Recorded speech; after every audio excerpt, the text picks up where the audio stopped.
Dorixonada savdoni oshirishda bir qancha yo'llari bo'lib, anda bo'lgan voqea, men Rossiyada o'qib yurganimizda dorixonada ishlardik. Erektil disfunksiya bilan shikoyat bilan keladi. Misol uchun tadalafil, sildenafil sostavli dorini so'rab kechqurun ko'plab mijozlar keladi.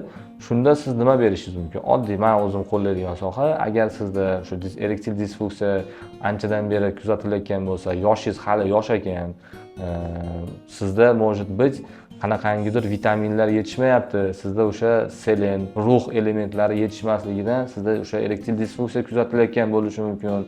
Mana sizga mujskoy rux tarkibli o'sha vitamin bor, mana sizga shuni tavsiya qilaman. 50 rubl turadigan sildenafil o'rniga 500 rubl turadigan mujskoy impotensiyani ko'taradigan dorini tavsiya qilib sotib olsangiz bo'ladi. Dorixona xodimlari uchun GPP kursini tashkilladik. Agar ushbu kursda o'qib sertifikat olsangiz, inspeksiyadan oson o'tasiz. Kursga yozilish uchun pastdagi raqamlarga qo'ng'iroq qiling yoki direktdan kurs deb yozing. Eslatma, bu kurs faqat oliy yoki o'rta maxsus farmatsevtik diplomi borlar uchun.